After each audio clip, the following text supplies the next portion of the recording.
and we've done a couple now. Like we said, we've been doing quite a few in South Africa. It's 11 o'clock for us at the moment, so it's a good excuse to put the kids to bed and then come out for a drink. So here at the moment, we've got 3 of our sort of wine specialist guides, and Harry, who I'll tell you a little bit about. There's 16 New Frontiers Escapes guides in total, and we have can you hear me, everyone? Yeah, and we have what we call an adventure training academy, and it's the guys on here with Harry that do our wine training. So all the guides have got in-depth knowledge, and it's actually Muratie, which we're talking about today. I just put it out there on our guide group. Has anyone got some stories? And Harry's related to the Muratie wine farm, and there were some of our non-wine specialist guides coming up with stories we didn't know ourselves. And really the idea is we to give you a taste of why we tour certain regions, focusing on one farm because it just gives you a bit more in-depth feeling with how we treat the farms when we're there, and the stories that we do and the things that we get up to, but also with our wine guides, who I'll introduce now. Is Harry calls himself a wine superhero, trying to save everyday wine drinkers from pretentious plonkers, and I think that's quite important with our wine guides. They know wine really well. Quite often people come with the instructions from you guys. They've got a really in-depth wine knowledge, and that's what they've told you. And when they arrive here, the rest of their family have got no interest in it whatsoever, or the wine knowledge, or the wine tasting is completely it's not what they're really here to do. And so the idea with the guides is they're very much they've got passionate about wine, as you'll see today, but they're wine only forms part of what we're doing. So they're outdoor specialists, historians, and it's sort of a full package. And I hopefully through these sessions you'll get a feeling, and then some in the way you can relay that back to your clients in terms of what people are likely to get up to, away from just ticking off a list of wine farms. So I'll introduce Matt first, if you want to unplug Matt. So I mentioned this before, but Matt is sort of Mr. Hospitality, Mr. Concierge. He was at Element House, Pindazuka, Mayfair in London, with wine rolls there. Matt's heavily involved in the actual training. He's a nice bridge between wine knowledge and actually the way we need to portray it in stories to guests. And despite being 10 years younger than me, has managed to get himself. We're based in the Southern Peninsula, not too far from Cape Point, and he's managed to get himself on the Southern Peninsula sort of wine club with Harry. And I don't know if you could tell us how you got onto that firstly, Matt. And I think I probably caught Harry at a bad moment, and you bought me coffee. Yeah, no. So I mean, with working with a lot of the winemakers, or logistics people on the ground here, it's important to stay in touch, and I'll do anything I can to join any group I can that involves drinking wine. No, but it does mean that Matt's got this sort of open door when he's going to quite a lot of the wine farms, that he knows them, and even like Franck Dangereux at the Food Barn, who made La Colombe famous. There's some chefs involved in that club as well. Hence, I'm really desperate to get in it. Hint, hint. And it just brings that sort of familiarity. I'll then move to Justin. Where are you, Justin? Give us a wave and go unmute. Evening, everyone, or morning, midday. Yes, hi. So, nice to be here. So Justin is someone that Harry said is one of the few people that intimidates him with his wine knowledge and experience. So in the 90s, Justin was looking after sort of the wine list at some top South African hotels, and I've actually learned, I go on a lot of tours with the guys, but I've been learning from these various wine tours. I mean, how many wine farms Justin put in the map, because he spent 12 years importing and exporting South African wines when he was living in Belgium, and there's quite a lot of wine farms that are indebted to Justin for a time when South African wines weren't that popular, really giving them some recognition. But Justin, sorry, I'm putting you on the spot here, but where did you work outside of South Africa, in terms of So hotel-wise? Well, hotels I worked in, well, Gstaad for a while, and then I worked in Château de Rémenil, which is the north of France, which is actually Laura Ashley's former chateau, and that was for Adrian Doul, who was the director to De Beers.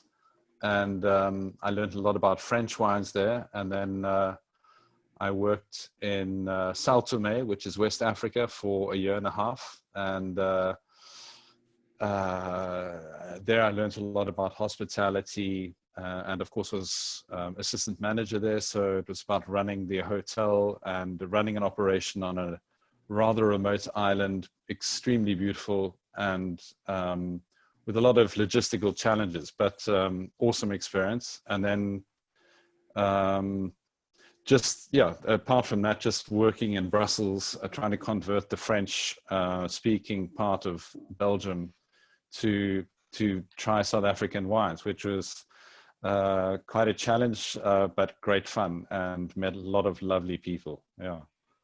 Cool. Cheers, Justin. And then Josh, who is he's got the cool title of the surfing sommelier.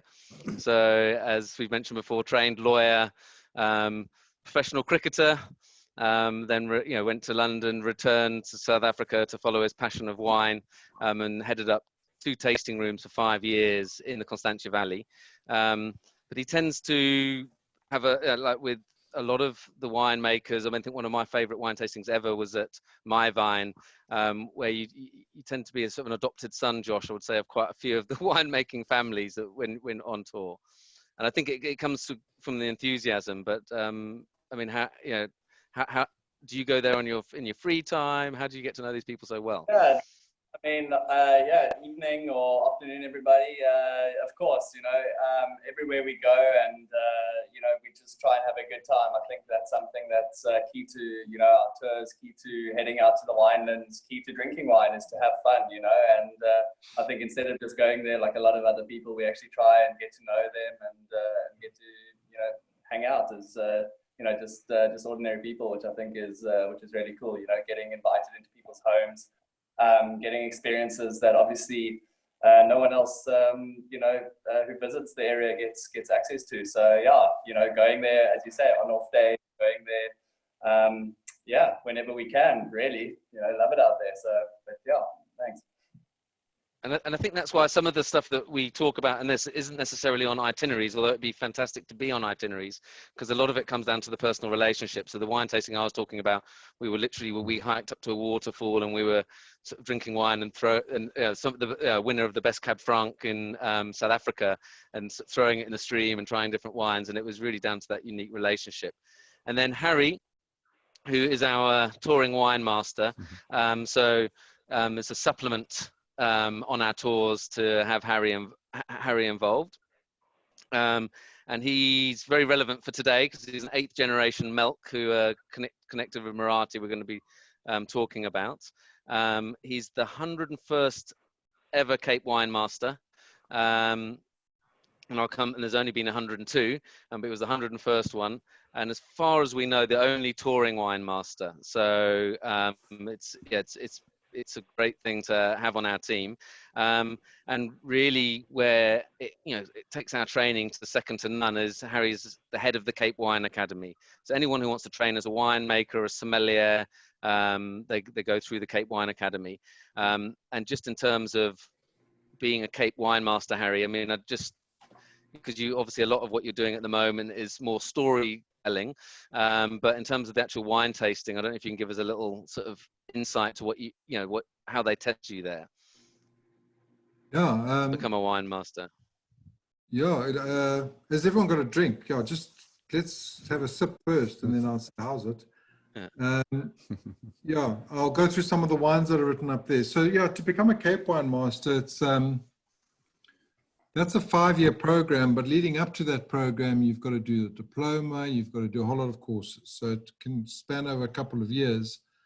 And the final assessments for that, is that you've got 4 practical tastings, and you've got 4 papers, and you've got a presentation, you've got a thesis, and the tastings are from anywhere around the world. So you can get a natural red wine or white wine, and they say what variety is it, where is it from, and all those good things. And then the other papers besides the still wines are sparkling wines, brandies and cognacs and armagnacs, and then your sweets and your fortified wines. So that's the practical side. And you've got winemaking, viticulture, general knowledge, and spirits. This is also a thing in there. So yeah, it's quite intense, and not everyone gets through it. It seriously pushes the boundaries of relationships, and it's quite a selfish act actually, because you take a lot of time up. Anyway, so lucky I've got a very nice wife, and I've managed to get through it. So cool. And yeah, so that's what I did. And then now I'm the head of the Cape Wine Academy. There is WSET, you may know of, international wine education body, but we're the South African recognized training in South Africa. Just before I start on all of this, I don't know if there's anything else to know. Yes, part of the Melck family. My philosophy on wine. Ingram mentioned that it's all about stories. You know, the more I learn about wine, and the more I take people on tours, and the more itineraries I get, the more I realize that it's important to know what's in the glass and the detail of that. And it's very important, and how it was made, and how it was handpicked, and it was nurtured, and all these things. But for me, what's more important is that wine at all levels, all price points, all farms from around the world is actually a social tool that was put on earth to bring people together and to engage. And part of that engagement is storytelling. And as Ingram said earlier, you know, sometimes you'll have a tour and you'll have one person who's really, really keen on the detail, and the rest glaze over. And it's through the stories that you can bridge that gap. And then you can get into the detail, but you can get into the stories, and it helps both parties. And with the knowledge that I have, I'm also able to sort of assess which level, or read the crowd, and so that's important for me. Just before we get on to it, I see the wines, the Waterford Shannon. We've just done a Waterford. Ian's brother, I think Jeremy, owns Waterford, and with a guy called Kevin Arnold, who is a stalwart in our wine industry. So the Waterford Shannon and the Waterford, the gem, it's like an iconic wine in our country. The Goats to Rome, it's a little bit higher from where we are, but just a little bit higher. This is a funny name, because this guy was taken to court for his name, Goats to Rome, because it's a Southern Rhone blend. And in Southern Rhone, you get an appellation called Côtes du Rhône. And he made a Southern Rhone blend because it's got Shiraz and Mourvedre and all those things, the same varieties, adds a bit of pinotage. And he won the case because he's got a little bridge where the goats walk up. And he said, well, my goats are roaming. Argue with him, and that's Charles Back. He's another stalwart in the industry, and that wine farm is called Fairview. And Neura's just up the road. It's actually part of the region, and that's why you're seeing the Merlot. And Knorhoek, we're talking about Muratie late. Knorhoek is one of the neighbors. In fact, Muratie is in the Knorhoek Valley, so we're dealing with some good wines there. I always do an intro to macro to micros, just so that people who haven't been on before, I see a lot of faces, I think most of you have. Very quickly, South Africa is the oldest new winemaking region in the world. It's over 360 years old since the first wine was made. And we spoke about we haven't spoken about, but Constantia started, and Stellenbosch, now we start to hit Stellenbosch. And Stellenbosch is the second oldest town in South Africa. And it started off with our first governor expanding to create food, but also wine. And it's recognized both locally and internationally as the heartland of our wine industry. So where Constantia was the lifeline and the umbilical cord, this is the heartland. And it's, you know, when you think of Stellenbosch, it's quite big. And I'm not sure if Tad, you can put on that map just or some of the terroir pictures. But yeah, here's the video. Let's watch this, and then I'll Okay, guys, let's set the stage. We all would like to be in a wine farm right now. So sit back, fill your glass before I play this video, and then I'll give you a 20-second escape to Muratie in Stellenbosch.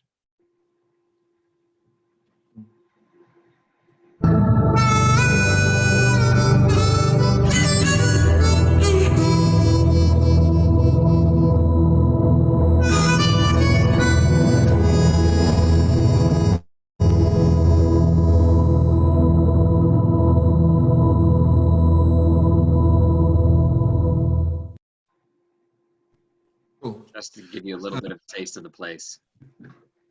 Yeah, so Stellenbosch, besides being the second oldest town and lots of history, it's known for its wine, and it's a town, and it's a wine region that's made up of beautiful landscapes, very historic buildings, a lot of oak trees. They grew the oak because of the idea of making barrels, but unfortunately in South Africa it's too warm, so they grow too quickly.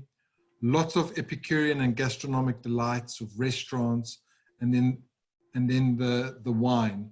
And the wine from this region is the most recognized internationally, and it's where our biggest proportion of our fine wines come from. And what a lot of people don't know, Stellenbosch is actually broken into a lot of, it's a district, and it's broken into a lot of sub-wards, but in terms of travel and tourism, there's 5 sub-routes. And if you look at that map, it's a bit small for me, but if you look at it, actually I can move it out. Today we're going to talk about the Greater Simonsberg, which is the bit above Stellenbosch town, and it sort of almost starts to link onto Franschhoek. And in Stellenbosch, you've got 3 mountains. You've got the Simonsberg after Simon van der Stel. You've got the Stellenbosch Mountains, Stellenbosch after Simon van der Stel, and then you've got the Helderberg. So there are 3 mountains that have very specific create very specific terroir for the wines. And we are now in the Simonsberg, which is southwest faces the ocean. The ocean's about 25 to 30 k's away. Nice winds. It's got granite and Malmesbury shale soils with a lot of clay content, which means, for those that are interested, that it's got very good drainage, but it keeps its water. It's got altitude, and it gets a lot of rain, so there's not much watering. And this is prime posi well, Stellenbosch is prime posi. This is one of the sub-routes within that prime posi. I think what I want to do, because we're going to get into the stories and we're going to get into all of that, and just to promote drinking, I do want to just have just do a quick tasting note for you on the wine that I'm drinking, and it happens to come from Muratie, because that's what we're going to be talking about. This is the, if you can see on my picture, the Muratie Ancella van der Kaap, 2015. 2015 is important. It was one of the better vintages South Africa's ever had. And this little heart at the back is also quite an important thing to note. It's a typical Bordeaux blend. And the thing that you must know about Stellenbosch is that it's known for its Bordeaux blends and its Bordeaux varieties, Merlot, Cab Sauv, Cab Franc. You even get the Malbec. It's also known for Shiraz, and I think I mentioned in the Beaumont session how well known it is for its Pinotage, which is South Africa's grape. So I've poured this wine, this Muratie, on the 2015. I've tasted it, so I've got a pretty good idea what it is, but I'm going to taste it in terms of what the wines are like from around the world. This is very much a Bordeaux blend. It's got 50% Cab Sauv. It's got about 30% Merlot, and it's got about 20% Cab Franc. So it's missing 2 of the other components. And, you know, for me, it's such a dark, broody wine. It's an old world style for me, but it's also got a lot of that Napa meritage. So it's quite big, but it's refined in that it's not huge fruit berries. It's a refined black currant. It's got It's got like a graphite. Some people, you get like green bell peppers. This is more refined. It's sort of got like a graphite-y, pencil shaving kind of flavor. It's beautiful, beautifully balanced. It's still way too young at 2015. This thing can keep for another 10, 15 years. Very nice acid, very nice tannins, and what you would expect from a very well-known, a very well-made Bordeaux blend. This Bordeaux blend in our country got 5 stars. That's the highest rating you can get, and it's actually it's sold for a song. So when you talk about this being sold, I don't know what it is now because I bought it a while ago, 400 Rand, I think you're looking at dollars, you're looking at about $30, $35. And I know from the tours and I know from just experience that this equivalent wine would go for about $100 in Napa. So that's really good. And the question is, would most well-made reds be sellable for 15 to 20? Yes, on the well-made ones. At the top end, most certainly. But it comes down to how you sell the wine, and it comes down to some of the core varieties. Your Bordeaux blends are good. Your Pinot Noirs maybe not so good, although we make good Pinot Noir. But it also depends on the variety. And yes, it's no point. I always say to people, don't try and sell a wine that's bad, because it's not going to improve. It's only going to get worse. But a good wine, and these wines have got a lot of structure, a lot of upfront tannins, a lot of fruit, and with that you can lay them down. In fact, you know, I've tasted some wines that were before my birthday, and they're magnificent and still intact. I'm not telling you how old I am. They're just very dusty. Very dusty. I mean, Ian, you've probably tasted a lot of the gem. Yeah. And that can go forever. So, I mean, that's one of the iconic Bordeaux blends. It's quite there's Yeah. So that from Waterford? Yeah, the one after Jeremy, named after Jem. Okay. Yeah. So okay, so that's the tasting. I don't know if you guys want to do the tasting. I know Josh has got a Knorhoek Cab Sav. That is from right next door. So it's almost the same bucket, maybe different winemaking philosophy. It's 2009, so that'll give you some idea of the age. Am I right there, Josh? Yeah, 100%, Harry. It's a fantastic wine and testament to its aging potential. You know, when you talk about fruit character, you know, still being in the glass, you know, 10, 11 years down the line, it's up front. It's still, I reckon this thing can still go for another 10 years. But yeah, what do I know? But yeah, fantastic wines. Anyway, so I thought get that tasting out, because I'm very keen for people to please ask any questions as you go along, because we are going to go get into stories, and I will try and see. I'm trying to see what questions I can get. If I miss them, I'm sure Tad or Ingram will come in, and I can get to the detail. I can also get to the juicy stories. So where are we? So yeah, I think what would be interesting is sorry, Karen. It was why we picked Simonsberg. Why did I pick Simonsberg? So this will tie into why we do the tours. But the Simonsberg mountain, if you're looking from Cape Town, is the mountain on the left, and behind the Simonsberg mountain, or Simonsberg, is Franschhoek. And so besides the terroir and the unique landscape it provides for producing these delicious wines, it's the most beautiful spot for giving tours, especially when you've got the knowledge and the ins with a lot of the winemaking people. And the reason why I think we give most of the tours there is because you've got Stellenbosch. That's the Simonsberg mountain. So you can see the wine, a lot of the wineries are on that mountain. But it's good because it's in close proximity to 2 wine regions. In fact, if you drive just up the road to Franschhoek, you've got bordering Paarl, Franschhoek, and Stellenbosch.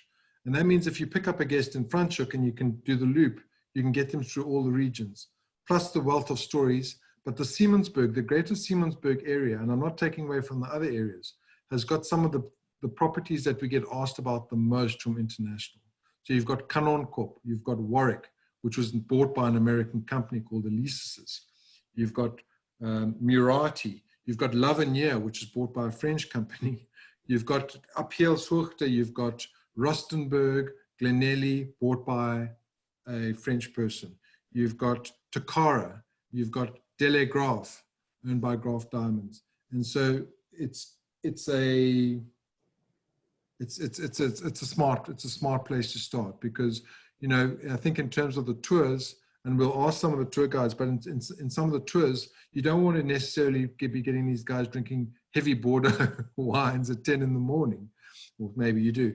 But for me, I like the balance. And for me, there's a lot of things you can do in terms of activities in the morning, which sets up the day nicely for maybe going to visit 2 or 3 wineries and actually taking them all in. So, I mean, as you speak to Matt and Josh, on the activity side, there's a lot.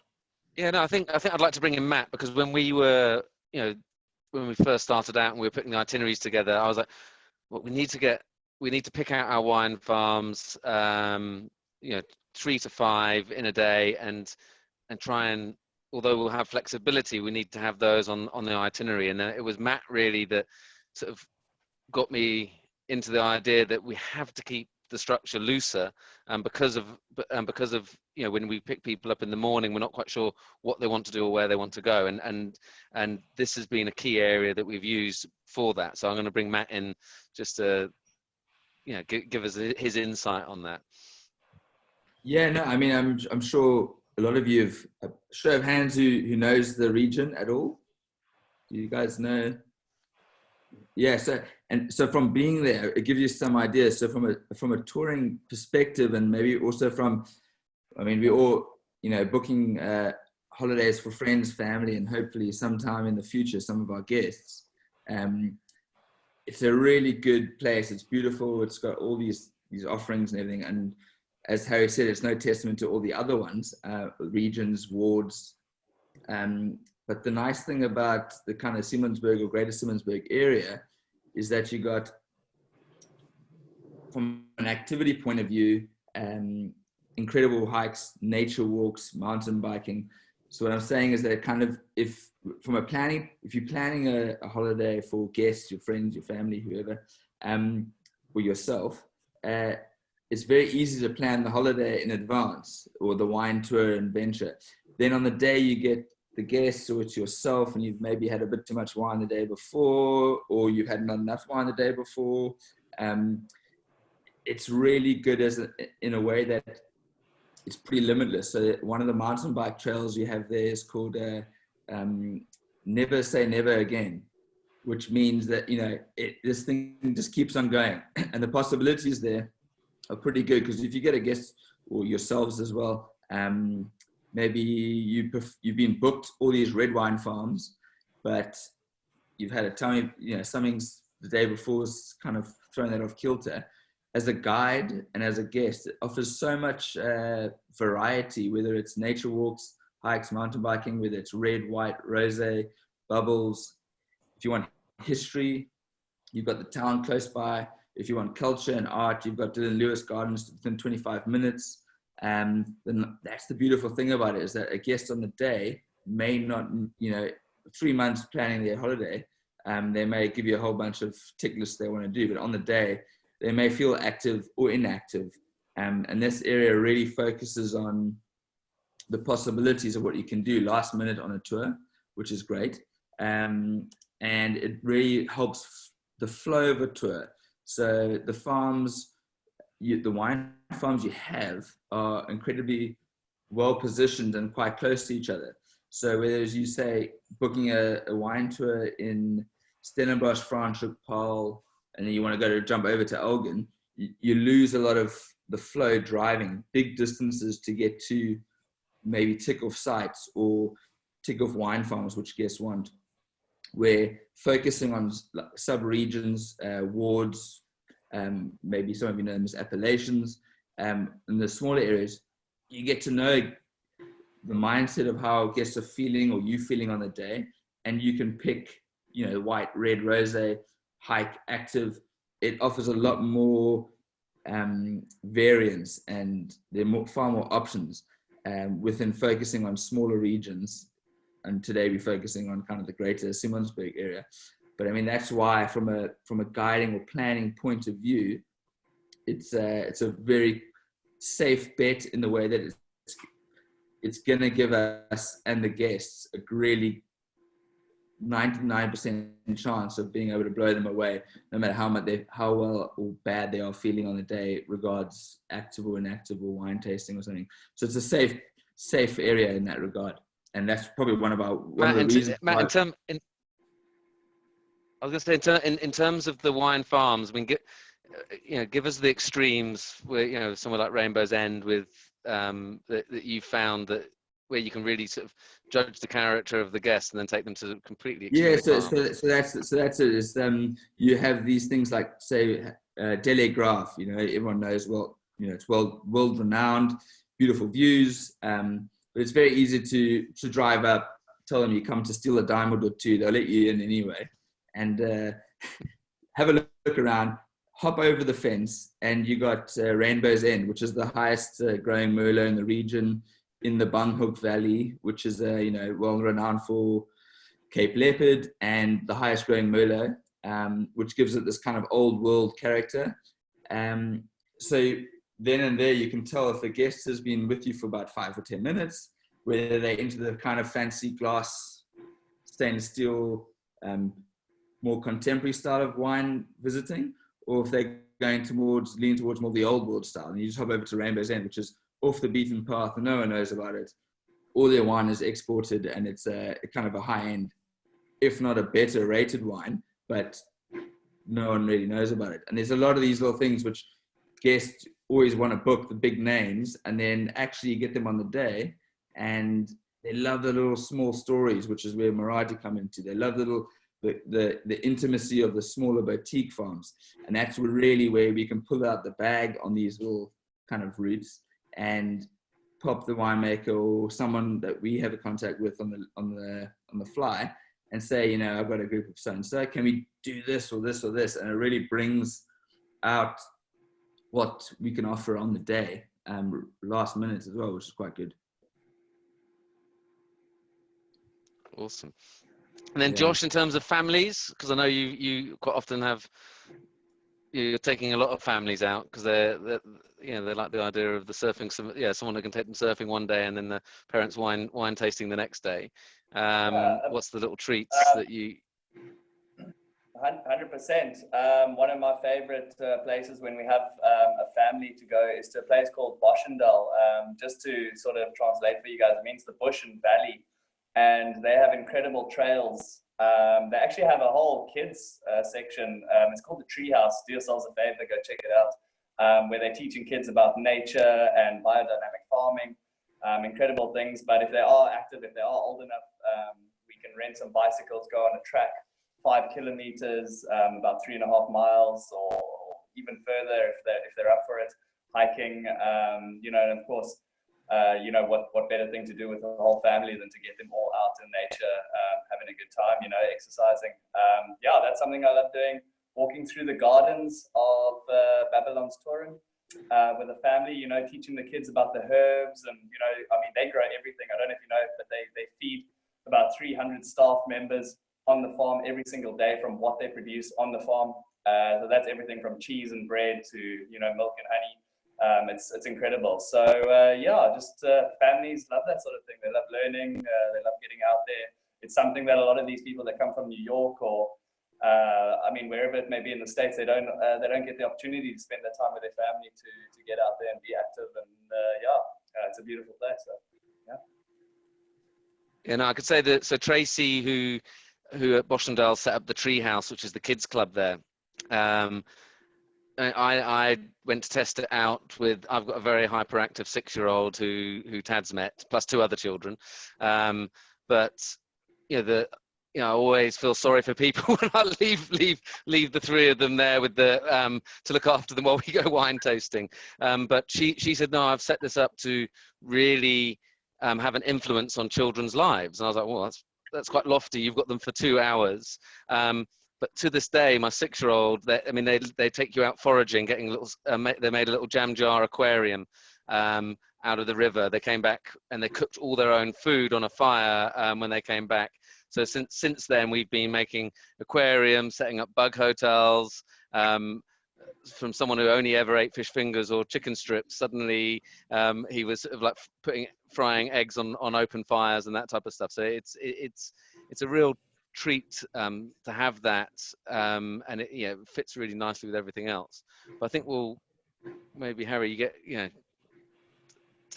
take us on our journey to Muratie. Yeah, I mean, exactly. So, for me, if you're going to give a tour, it's always about balance. And Ingram mentioned 5 places. I never suggest more than 3, and I always want some sort of activity, and it doesn't have to be strenuous because you need to be balanced, otherwise you fall over.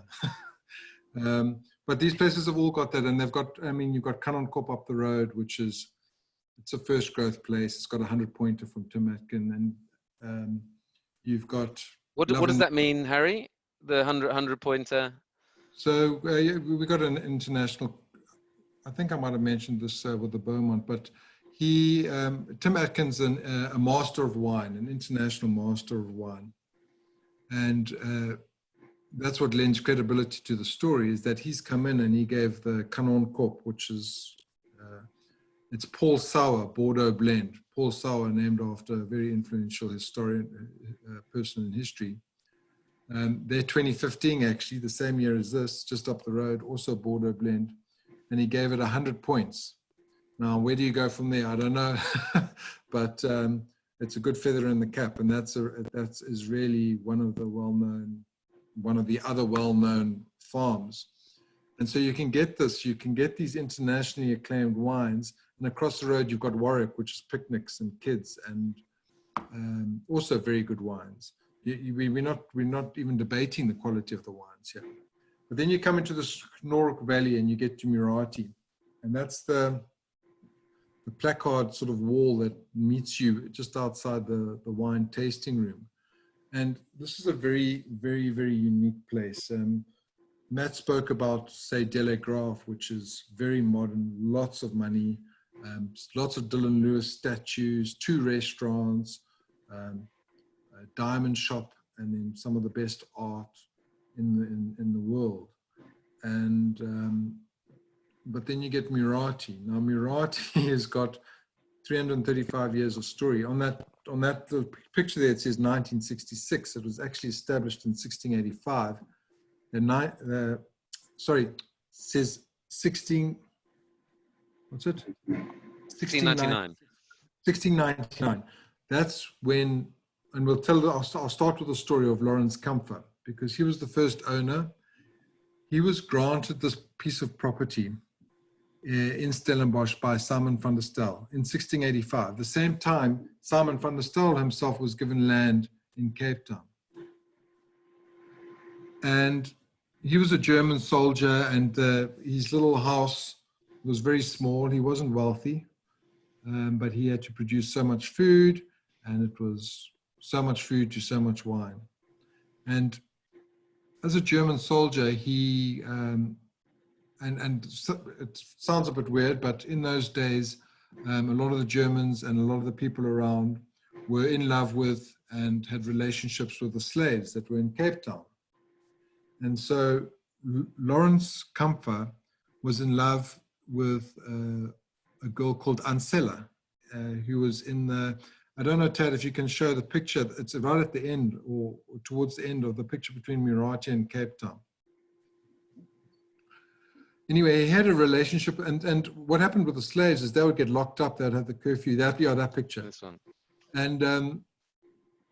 And so, but there were a lot of people who had relationships.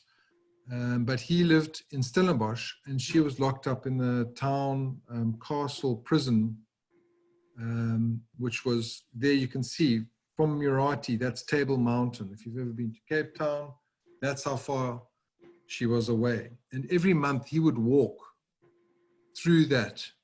And there wasn't any highways, and he wasn't rich, so he didn't have a horse. And there was lots of wild animals in those days. There was lions, there was elephants.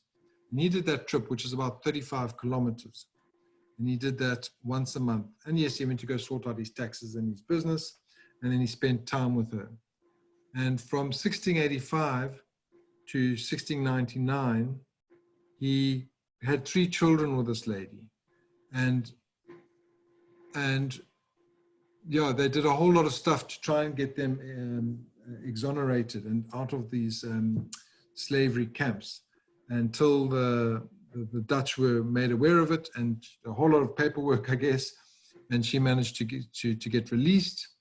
And she came back to Muratie, and that was in 1699, where she moved there. They got married.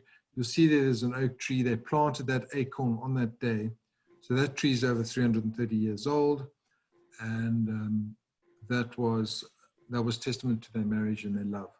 And so this person went from being a slave to now being an owner of a property with her husband. And the flagship wine is this. And it's called Ancella. All the wines in Muratie have got names after people that have played a pivotal story in the journey. Now, you'll see in that picture there, you've got Ancella van der Kaap and the Lawrence Camphor. The white Lawrence Camphor is a blend, and the Ancella van der Kaap, this one, is a blend. This is a Bordeaux blend. And they're talking about the blend because it's sort of a mixed colored relationship and mixed colored within each other. So Ancella was in South Africa we call Cape colored. It's not it's a term for that kind of culture, that kind of people. And but what's interesting is that it's been made the flagship wine. And on the back of the wine, I said, look at this picture. There's the heart. Wine has a symbol. And this symbol, and the same one as the Lawrence Camphor, has got a heart. And those 2 wines are hearts to link up to each other. On the other wines, you'll get different stories. Anyway, so that was Lawrence Camphor and Ancella van der Kaap. And that love story, as it goes, knows no bounds. And so they managed to get through that tricky situation, and they ended up married and happy. And they were the founders of Muratie. And the house that they lived in was one of the first buildings ever built in Stellenbosch. Then there were a couple of owners. I don't know, guys, ask questions. I see there Waterford Gem. Yes, that is the wine. It's called the Gem, but that's just going back. And just tell me if you want to hear stories, or if you want to. This is more historic, but we get into the meat and the stories of the current owners. My particular frame of reference then is after a couple of owners was when my family line first owned Muratie. And the guy was named Martin Melck. Martin Melck came to South Africa in 1746. He was from Prussia. He didn't like the 30-year war that was happening in Prussia, and he decided to get onto a ship as a deckhand, and he moved down and he arrived in Cape Town. And because he was the property of the Dutch East India Company, and there were too many soldiers, he became a laborer. And then through being a laborer, and because of his knowledge of water, which he'd learned when he was in Prussia, he became quite a unique skill set and quite a unique person to have. And through that, he became well known for his, in fact, he was influential in starting Stellenbosch with the river flow in the Easter River. And then he worked at Elsenburg, which is another wine, it's more technical winemaking institution. And in working there, he was a laborer. And as a laborer, he was known because of his skills, but the owner of Elsenburg passed away. He was in love with the daughter, and he went straight away from being an owner, for a laborer, to an owner of Elsenburg. Elsenburg's an establishment in Stellenbosch, just as much as the Stellenbosch University. So from that, and with his skill set, he managed to grow his fortunes. And in 1763, he bought Muratie. And at that time, and I only found this out through Rake the other night, he had 10 other wine properties, including Canoncorp and Warwick and all of them. and he was leasing out another 5 or 6. And he was at that stage the most wealthy person in the Western Cape. And that's how the Melck family came into it. He's the original Melck from that time. And that's how Rake and my family tie in. And he only had daughters. And Anna Katerina Melck married into another family, and that's where the Melck name lost. But there were a good number of years where it went down that path until it was sold off. And then the next person in this history, and I'm going to get maybe Josh or Matt to talk about, was there's obviously a lot of owners, but there's a guy in the 1920s called George Paul Kannitz. And he was also German, and he was an artist. And there's a lot of stories around this guy. And he came in, and the way he found it was he was looking for a place to buy. He was looking for a place to make wine. He fell in love with the country, and I think he was riding his horse with his daughter, Anna Marie, and they fell in love with the Muratie site. And through that, it was actually Anna Marie who decided that they should buy it, and they managed to get hold of it and buy the farm.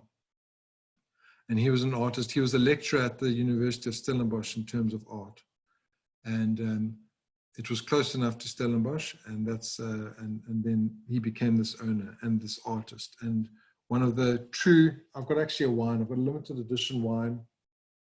This is the big one. This is 1.5 liters. So I'm not going to drink it tonight, but there he is, and he's looking all regal and fancy, but he's got quite a lot of stories. I don't know, Matt or Josh, if you want to talk about his life. I can tell you about it, but I'll tell it about it from Come on, Josh. You like a bit of gossip, Josh. Yeah. I mean, if you ask me, I'm obviously going to get straight into the spice. You know, there was, if you go around the back of the tasting room, there's a lovely little room there, and it's referred to as the smallest cottage in Stellenbosch. I mean, also I hear the story that George Paul at least told everybody is that it was the smallest chapel, and it's where he would do his worship. What it later became known is it's where he would go and hang out with his mates, and they would sit for hours drinking and smoking and, you know, I don't know, doing whatever else. Even more so, what's funny, and I think there was a photo, hopefully we can put the photo up. It's actually of a chandelier, and hanging from the chandelier, it's a pretty tame version of the original, are a couple of scarves hanging there. What I heard is that it was actually originally bras that the boys had hung along the chandeliers, and obviously no girls allowed.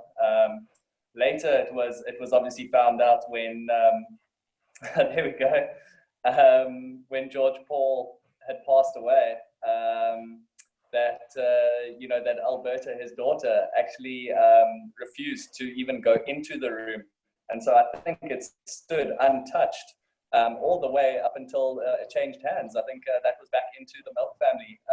Yeah, I think that's right. Back into Ronnie Melck. Or yeah. So anyway, that's the story I know about George Paul. I know he was a famous artist. I know he lectured and all sorts of other fantastic things. But yeah, that's the story I know of him. There's a question there from Tad. I'll get onto that, Tad. So yes, so he had this room, and he did all his art, and he had a muse, a woman who was a muse. They actually came up to him, and her name was Amber, or they think it was Amber, and he did a lot of art of her, and a lot of it was naked pictures. And so it was this little room that Josh was talking about. It was 5 by 3 square meters. So, and I think the one time in there, it was recorded through his books and his journals that there were 22 people in there drinking and smoking, and the likes of the Rothschilds and some of the most wealthy people in the country. And it's all written on the walls. Look at that picture. There's a lot of, so that was the one thing. But when he passed his way and his daughter opened the door there and to his art studio, she couldn't believe what she saw. And she was pretty disgusted, actually. So she closed that door and she locked it, and she locked the art studio. And go on a couple of years, Alberta Anna Marie, the daughter, was alone. When Paul had passed away, and she had no kids, she had no family. And this is to answer Tad's question. She knew Ronnie Melck. Now, Ronnie Melck is Rake Melck's father. Nice circles in life. He was the managing director of Stellenbosch Farmers Winery, very influential person in our wine industry. And he signed off the wine plan, which started the Cape Wine Academy, which I'm now the head of. So it's quite nice. But she phoned up Ronnie, and she knew that Ronnie, and Ronnie was regarded as, in those days, as one of the best noses and palates in the country. But she phoned him up because she knew Ronnie was looking to get back to this farm because it had the Melck ownership. And he couldn't really afford it. So she made a deal with him that she would stay there in the main manor house where Ronnie's passed away, but Anneke, Rake's mother, lives. And she would stay there until she passed away. And he would have to run the farm and manage the farm and bring it to its glory. And that's what happened. And there was another requirement that they had to keep the wine farm authentic. So it couldn't be knocked down and rebuilt. It's a heritage site. But even in terms of the winemaking, in terms of the philosophy, in terms of all of that, it had to be based on that. And if you look at some in the wine tasting room, I don't know, Tad, if you want to see some of those pictures in the wine tasting room, it's so interesting because they've left the cobwebs, and there's a calendar on the wall, and obviously if you're leaving the cobwebs, you can't leave them if you're going to turn the calendar. And the calendar there says 1977 on it. And it's from that day where they made the decision to leave the cobwebs. And cobwebs sound filthy and horrible, but over time they actually become quite, this is part of the charm where a lot of people come and visit it. Let's just see if I can see the picture. Yeah. Go back one, Tad. There we go. So you can see those, and that doesn't impact on the tasting because it's against the wall. I mean, obviously the place is clean inside. And that's from 1977, those cobwebs. And it's all to do with this agreement that Ronnie made, and that people have to stay. It's part of the agreement now. And you'll see in the winemaking, when I was talking about this Ancella, it's hand-picked. It's fermented in open vats and all the different components, and French oak, but very much traditionally made. And they've got new equipment. They've got very new equipment, but the philosophy, it's very old world in its winemaking style. Tad, if you just go one slide to that light, I just saw there now, one to the right, or the next one. Yeah, you'll see there's a chandelier. And this is the question, Matt, Josh, Justin, this is the question that gets asked the most when we take people on tours. Why is there a chandelier hanging in the winery where they make the wine? One thing you'll notice is that in that winery, when they're making wine, music's playing. So you know that that's what's happening. And the chandelier is up there because Kim, Rake's Melck, Rake is the current owner, it's Ronnie's son, and Kim's Rake's wife, and she did the restaurant and all that. She bought these things and put them up there. And it's become such a thing that when these bottling trucks come in, they spend hours trying to reverse around this thing. And he says, no, we've got everything authentic. We've got everything old. It goes back 330 years. A lot of the stuff, we need some bling. And this is what he's put in there. And that question gets asked every single time. It's amazing. And he says he's got bling chickens and he's got worker chickens. And because everything's organic, the chickens and the ducks go and eat all the pests. But he's got the ones that are on show, and that's his bling, and the ones that are out there working, and that's the workhorse. And he likens it all to this. Harry, I think as well, if I could just chip in there, I think from a touring perspective, you often tell guests, you're trying to paint this picture of different, we give them an overall idea of the different styles, kind of sceneries of different Cape wine farms.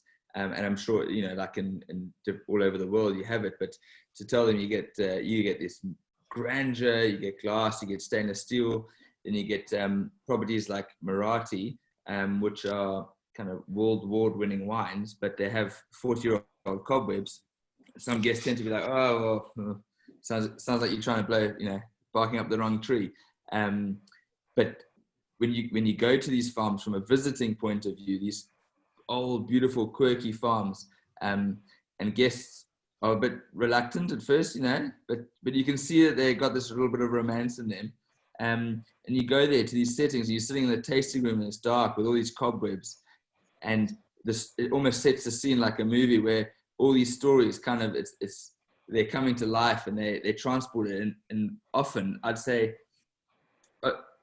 almost 100% of the time, when walking away from visiting Muratie and many Annandale, there's some beautiful farms which are off the radar, but when you walk away from these farms, the guests are often like mind blown. They've kind of completely didn't have it on their radar, but now they've almost were more put into a kind of storytelling, or I don't know, like you know what I mean? Like they're more in the wine tasting in these more historic settings. And I think Muratie, from that point of view, from the cobwebs and the chandelier, got all these stories.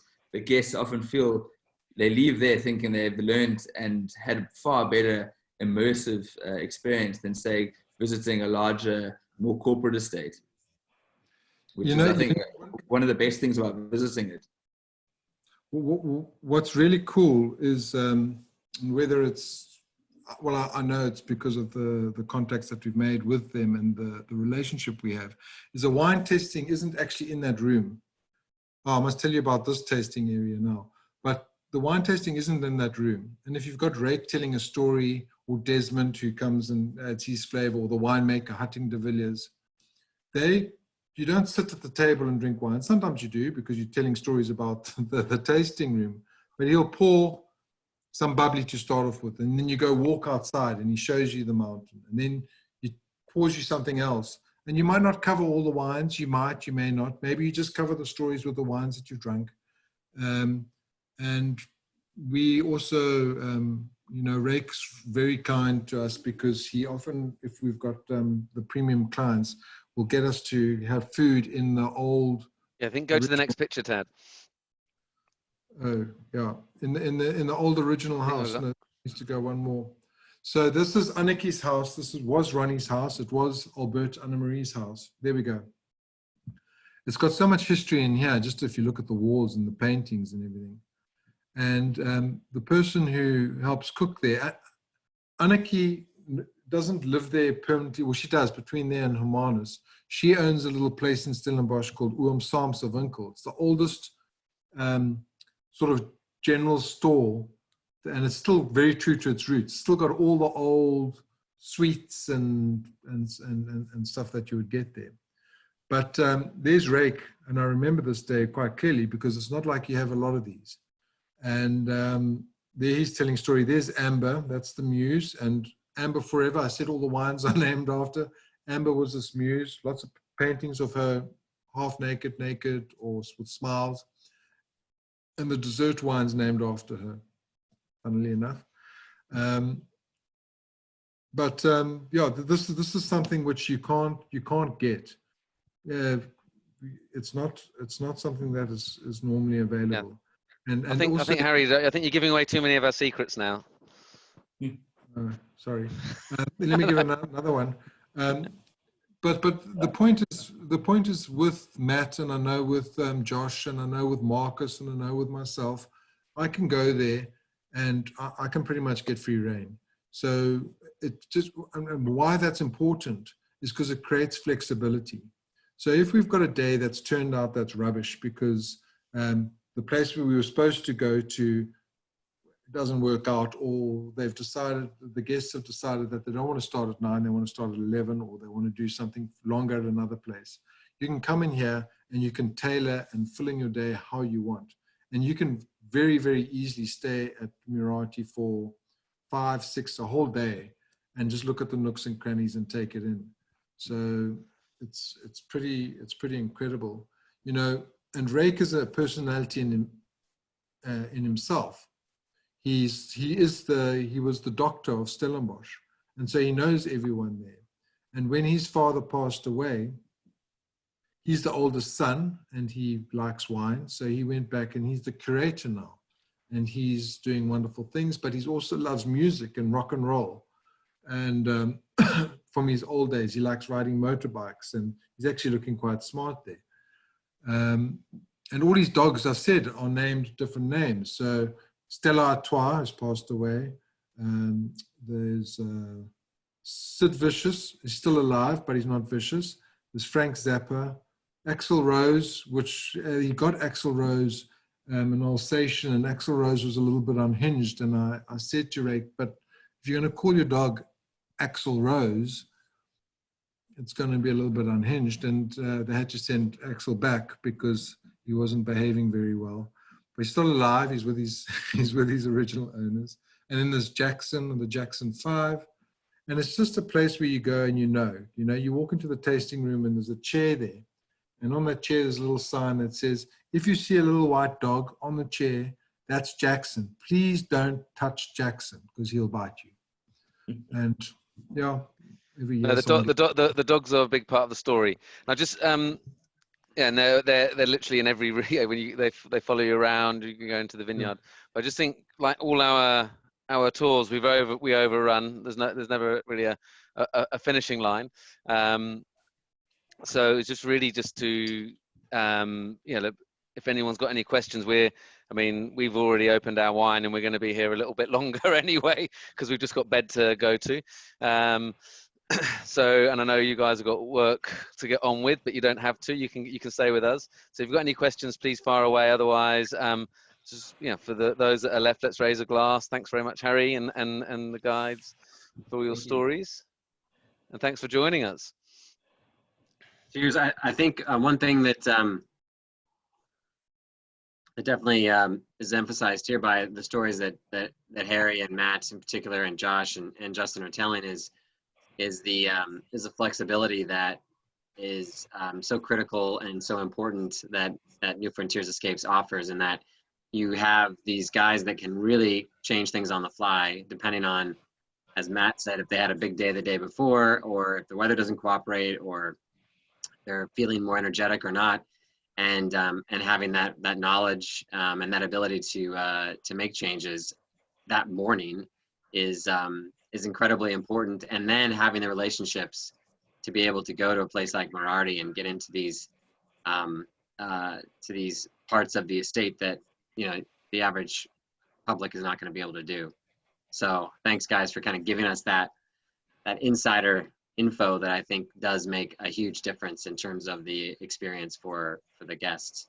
And then I think I think on that flexibility, it's almost a selfish flexibility as well, because basically the guides can follow their passions, go to the wine farms that they have the really good connections with. So it keeps it fresh every time, and the clients feel like they're building their own adventure. They've arrived, and it's amazing how if they may nearly always haven't read their itineraries, and they're there in the morning ready to sort of tick a list, and then suddenly their guide sits down before they rush out and say, okay, well, this is what we've got planned, but what do you want to change? And I can change things. And then on the day, Matt and the guys are basically looking for hooks to change things, to take them to to take them to places that they know is going to really get them going. I see Matt was going to say something there, Matt. Yeah, I was just going to say it's a as a microclimate, the Simonsberg Mountain, it's a great little gem, because it's also the home of Pinotage, and everyone either internationally knows Pinotage and they want to taste it because they know it's South African. And we won't mention that time that Napa beat us in the blind tasting, or they've never heard of Pinotage. And then so it's got this weight of a historic kind of region, and then you've got the flexibility of all the activities which you can do within and around there. So it does lend itself to a very good base to put yourself and your guests. It's a safe place, and also within 25 minutes, as I was saying, you've got history, or you've got a lot of variety within 25 minutes of the region, and then it's just saved. It's a better way of sometimes planning a tour, because it gives the guide on the ground the flexibility of going wherever they want. They can end up in the Swartland or Elgin. You know, it's not to say it's going to be around there, but it's a lot more. It's a far better place, or no, for guest satisfaction. It's a very easy place to kind of deliver, which is lovely. You know, we're speaking about the Greater Simonsberg, but you must remember to get to Waterford, which is part of the Stellenbosch Berg route, for instance, that's 15-20 minutes away. So we're just using this as an example because this is where the concentration of all the places are. But you just extend it 10-15 minutes further, and you're just opening up even more doors, more experiences. And I think when you do more of these, you do those other regions, you'll see there's a lot more of the same. But I think the Greater Simonsberg is the biggest concentration of stuff. Speaking of Waterford, my proudest day of my, at this point, 2.5-year-old daughter was in the tasting room at Waterford a few years ago when she joined me for a tasting. For those of you that are ready to call child services, that was just water. But I managed to get this pick, sap this pick, and was very proud of myself. So let's talk about Waterford for 1 minute, because Grappa, yeah, Moriarty. Yeah, I started my 2.5-year-old daughter on Grappa. That I would call child services for, yes. It looks like she needed the water after all the wine she's been drinking there. It looks like she tapped a couple. The Waterford we will take people to. It's one of the original places that did chocolate pairing with the Richard van Gusso chocolates. It's got all the clementines driving up. It's properly beautiful. The building's properly beautiful. It's all been designed for winemaking. It's amazing. The wines are incredible, and the synergies between Ian's brother Jeremy and Kevin is just amazing. So that's definitely a proper destination to go to. A lot of history, and you know, one of the things that when we talk about wines and we talk about winemakers, besides the stories of the place, it's the stories of the winemakers or the cellar masters. And there's a thing that we've got in South Africa called the Cape Winemakers Guild, and that is something which is it's quite important, because it's where you get nominated to invited into the Cape Winemakers Guild by other winemakers who are on the guild, and you can only get on there if you've had success and you've proved success over time, and if you're invited. I think Kevin has been on for like 20-30 years. He was definitely a director of it, and that's another thing. You find that where you've got these Cape Winemakers Guild, and they're not linked to the property, if they leave, the property isn't part of the Cape Winemaker Guild. But there's always good stories when it comes to that, because these guys have done more than 20-30 years usually, or often, of winemaking, and they have the stories, and those are the stories. Those are the people that are more giving of their time, actually, even though they've really paid their dues.